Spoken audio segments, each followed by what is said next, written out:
ایک روٹی والے کا واقعہ میں نے آپ کو سنانا ہے، اور یہ بڑے ہی مشہور و معروف بزرگ سے منسوب واقعہ ہے۔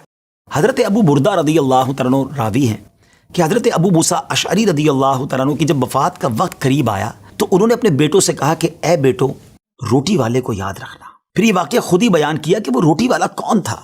آپ نے کہا کہ ایک شخص تھا جس نے 70 سال اللہ کی عبادت کی، بڑی عبادت کی، مگر 70 سال بعد جب وہ باہر آیا تو شیطان نے اس کو بہکایا اور وہ ایک عورت کے فتنے میں مبتلا ہو گیا۔ 7 دن اور 7 راتیں وہ اس عورت کے ساتھ رہا، غلط کام ہو گئے۔ اب اس کو پھر شرمندگی ہوئی کہ یہ میں نے کیا کیا، 70 سال عبادت کی اور یہ 7 دن اور 7 راتیں میں نے گناہ میں گزار دی۔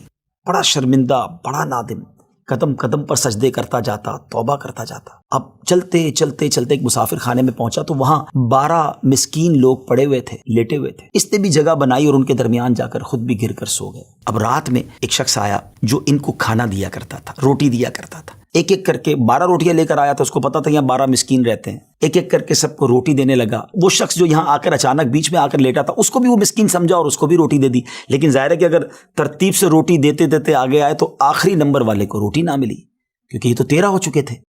تو بانٹنے والے سے اس مسکین نے کہا کہ تم نے آج مجھے روٹی کیوں نہیں دی؟ اس نے کہا میں نے تو سب کو ایک ایک روٹی دی، کسی کو 2 نہیں دی۔ کہا تم مجھے روٹی نہیں دے رہے ہو؟ بہرحال وہ ناراض ہو گیا کہ ٹھیک ہے، پھر تم اگر یہ سمجھتے ہو کہ میں بددیانتی کر رہا ہوں تو میں تمہیں کچھ بھی نہیں دوں گا۔ یہ کہہ کر وہ شخص تو چلا گیا، مگر وہ مسکین بیچارہ بھوکا رہ گیا۔ اب وہ شخص جس نے ابھی توبہ کی تھی، پہلے 70 سال کی عبادت بھی کی ہوئی تھی، اس کو خیال آیا کہ میری وجہ سے اس مسکین کو روٹی نہیں ملی ہے۔ بھوک اسے بھی بڑی تھی، مگر اس نے وہ روٹی اسے دے دی۔ شدید بھوک لگی ہوئی تھی، رات بھر بھوک میں تڑپتا رہا، اور اسی بھوک کے عالم میں صبح اس کا انتقال ہو گیا۔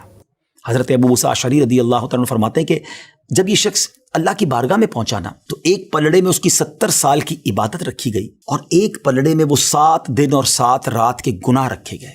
تو فرمایا کہ وہ گناہ جو تھے وہ 70 سال کی عبادت سے آگے بڑھ گئے، یعنی اب اس کے لیے گویا حکم ہو سکتا تھا کہ وہ جہنم میں جائے، مگر ان 7 دن کے گناہوں کے سامنے وہ روٹی رکھی گئی، اور اس روٹی کی برکت سے، کیونکہ وہ اخلاص کے ساتھ ایثار کی گئی تھی، مسکین کی مدد کی گئی تھی، وہ 7 دن کے بڑے بڑے گناہ معاف کر دیے گئے اور وہ جنت میں چلا گیا۔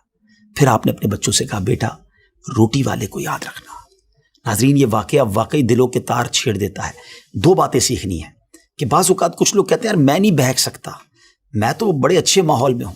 نہیں جناب، شیطان نے بڑوں بڑوں کو بہکا دیا ہے۔ ہمیں اپنی صحبتیں اچھی کرنی ہوں گی، اللہ کریم سے شیطان کے مقابلے میں پناہ مانگنی ہوگی، اور اپنے آپ سے ڈرتے رہنا ہوگا کہ نہیں میں بھی گناہوں میں مبتلا ہو سکتا ہوں، مجھ سے بھی کوئی بڑا گناہ کہیں نہ ہو جائے۔